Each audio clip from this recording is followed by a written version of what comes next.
In today's lesson, we're going to be going over how you use the Spark processor for you to write custom Python scripts and allow you to use Python libraries such as PySpark, Pandas, and Koalas to manipulate your data accordingly. Here in Synthesizer, we're going to go down to my sandbox app that I created where I like to do my experimental work. Bottom right, I prepared a Spark processor for this lesson to just go over a couple things that are pertinent to know when writing your own custom scripts in Syntasa.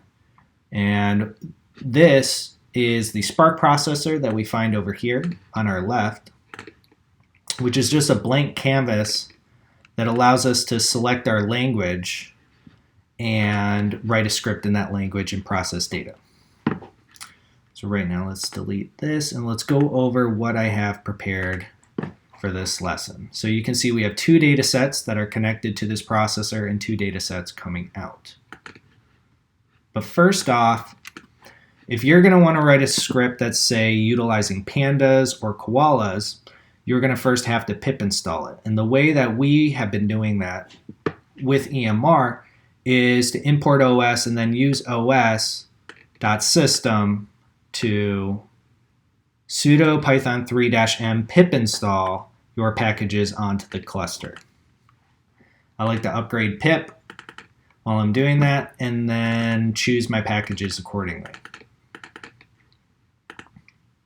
Of course, then you're going to have to import them so that you can use them in your script. The next thing you'll see in this script is this custom parameter, and you're wondering, well, what is this that it equals? This came out of nowhere. Well, on the left, you're going to see all of the different parameters that you can use in your script that you can pull in, like from date and to date, and we'll go over those in detail. But right now, we're looking at custom parameter, where I've set this custom parameter that you can have such you or someone else on the fly altering the script just by changing this, and it gets pulled into your script and you can use it accordingly.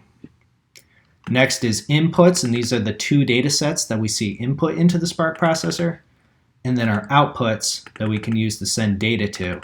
And rather than using this, which is the actual name of the table, we can use these, which will dynamically change on the fly. So first off, we need to pull our data into the cluster, into variables. And the way we do that is we use our Spark variable, which is set by Syntasa when it starts the cluster on AWS. And we can use spark.sql and just write a SQL script that will extract data right from the input tables. And it's pointing to the input table because we're using our input variable, input table 1, that we pull from here. And we'll go directly to this table and pull the data. Next, we like to use a where statement on the partition date column that we have our data partitioned by. And then we'll say between from date and to date. And you're wondering, well, where did those dates come from? And it comes from the system parameters that we have over here, from date and to date. And then you might wonder, well, what are those dates? And those dates are set when your job runs after you've completed your script. It will pull the dates that you have up here and right from here. That's your from date and your to date. So you can have your job interacting with your script to tell you how many days you want to pull from that data set. Right here I have our Spark variable pulling this set of data from table 1, and then I'm actually using Koalas to interact with the other table in the same exact way. Koalas is written by Databricks, who built Spark, and when you import this, it will connect directly to your Spark variable in order for you to use distributed processing. So this is how, so now we have two variables or two data sets with data in our app, and let's see what we can do with it from there on. So some people like to write exclusively SQL on their data, and you can do that by creating a temp view of your Spark data frame and name it temp table, and then you can create a SQL script that will look at your temp table, and you can alter your data that way. Or you could write a PySpark script in order to interact with your data if you want to do it that way. Or you could convert it to Pandas, convert it to Koalas if you're more knowledgeable of that API framework. So I took my Spark data frame, for instance, and I created a temp table, and then I selected all from that temp table, and I put a limit on it that was according to, it was 10, to shrink my temporary data frame down to only 10 rows. Very simple, and of not much use right now, but just for demo purposes. The other one that I created, I took this, which is only 10 records now, and I converted it to Pandas, and now I have a Pandas data frame that I can write whatever Pandas code I need. Pandas is very flexible, allows you to do many things. It has a nice index that's very easy to use with. And sometimes there's certain transformations that I just find a lot easier to do in Pandas. And I know it's slower. It only utilizes one core on your master node. But sometimes it's necessary if I want to transform data in a certain way. And the transformation I chose to do was super simple. I just dropped a column. And since I can't write Pandas to S3, I'm going to convert it right back to a Spark data frame right here. And then I'll be writing that to the event store.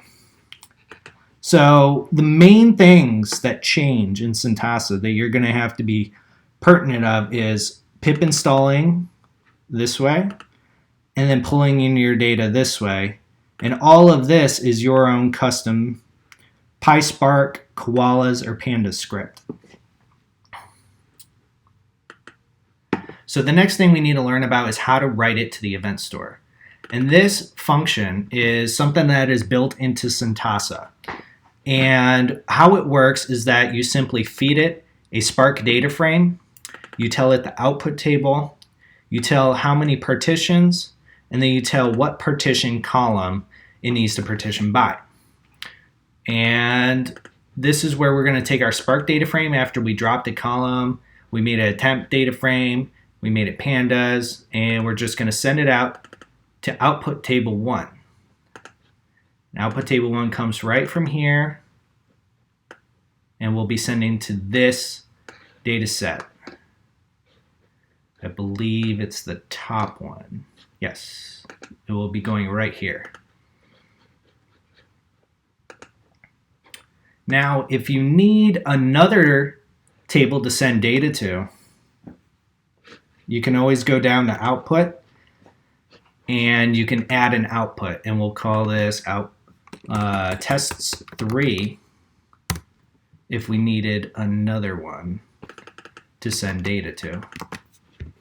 And what that's going to do is we're going to see another one pop out, and then we can write to that accordingly as well. We could do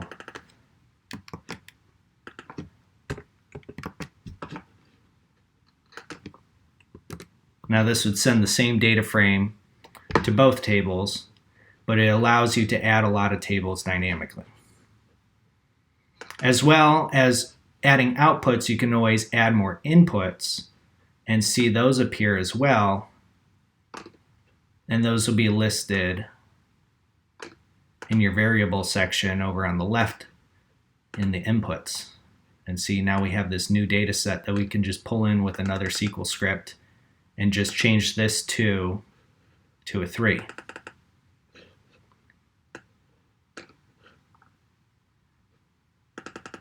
Yeah. So that's today's lesson, and will allow you to write your Pandas, Koalas, and PySpark scripts to change your data and create your pipelines accordingly. All right, have a good day.